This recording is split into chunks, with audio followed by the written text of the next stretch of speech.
I think everyone should seriously read these two books.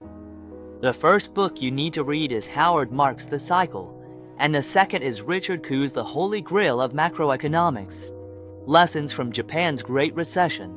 So what should you read for the third book? After finishing The Holy Grail of Macroeconomics, you might wonder, what will happen in society in the future? Atsushi Miura has two books that are worth checking out, called The Fourth Consumption Era.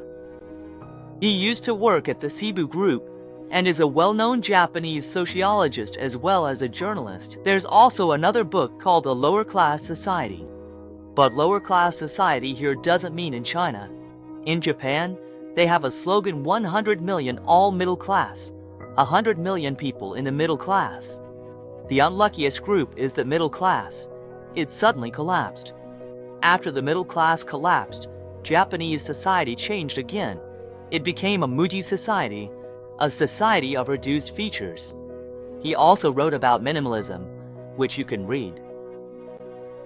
Japan only started to climb out of this situation in recent years, especially after Abe came to power and made some important changes. Richard Ku wrote in his book that at this time, monetary policy is useless. Only by having the government increase spending and expand fiscal investment, using public resources to fill the gap left by private capital, personal savings, and personal consumption, can the whole society possibly maintain economic development. This is also a bit different from Keynesianism. The main point here is for the government to increase spending, not just to build infrastructure projects.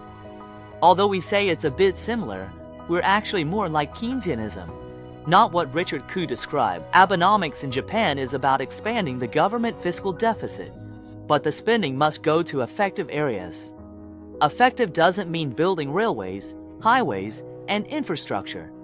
If we just keep building airports, roads, schools, hospitals, and digging up all the underground pipelines, that's useless, because it doesn't create much employment, doesn't really improve people's livelihoods, and actually doesn't stimulate much consumption either. The chain for this is too long. So what does it require you to do? Recently, many places have started issuing consumption vouchers.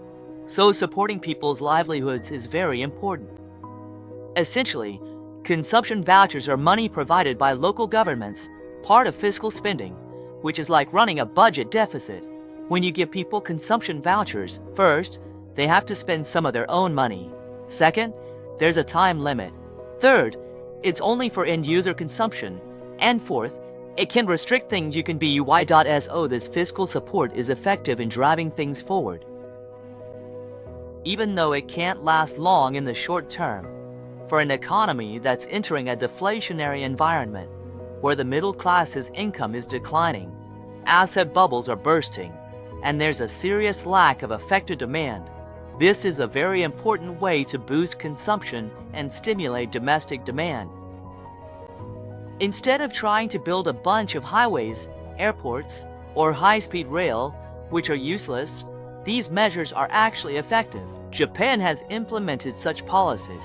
Abenomics, for example, had 3 arrows or even 5 arrows, mainly to address this issue. This includes things like subsidizing childbirth, like what Liang Jianzhang suggested. If you have 2 or 3 kids, your mortgage interest is waived. For example, waiving education expenses, waiving interest on personal debt, or reducing personal income tax. All of these are government subsidies for you, and they help stimulate population growth. We're under a lot of pressure today. Our total fertility rate has already dropped to about 1.0, ranking 4th from the bottom in the world. Just look at the number of marriages this year. In Hunan, for example, it has plummeted by 76%, a 76% decrease. What does that mean? It means no one is getting married. That's really bad. If no one is getting married, then obviously no one is having kids. So now, everywhere, it doesn't matter if you marry or not, as long as you have a child, I'll register them. We've stopped caring about social ethics. What does that mean? Both children born in and out of wedlock are now included in statistics. In the past, that wasn't the case in China.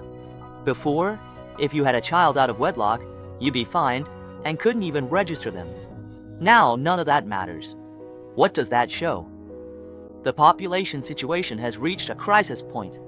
So, with our current total fertility rate, by 2060, our population, by 2065, will be around 800 million. What kind of situation do you think will be? 1.4 billion people, how many fewer is 800 million? That's 600 million less. That means all the airports, highways, railways, hospitals, schools, and kindergartens you see will be in surplus. And what about those malls? So you have to take these issues into account. 2060 isn't that far away. When your son takes over as chairman, he'll realize, wow, 2060 came so soon. The years go by really fast. When our generation retires and grows old, society will be completely different. It's much like Japan's aging population today. Our current aging rate is 14%, and by 2035 it'll quickly reach 18%, meaning nearly 400 million elderly people, about 350 million. No country has faced a situation like this. With such a huge elderly population, 350 to 400 million. Just think about it. What will society do then? The pressure will be enormous. So if you read this book carefully and thoroughly, you'll see the future, and you'll probably understand how you should run your business today. I think that's extremely important.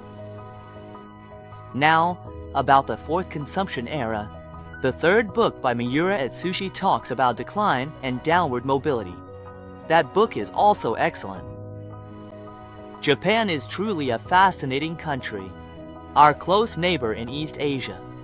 100 years ago, we looked to Japan as our teacher, as did Lu Xun's generation, who actually went to study there. Our Xinhai Revolution was largely inspired by Japan, and even today, we still feel that Japan is worth learning from. The United States has a system that's completely different from ours.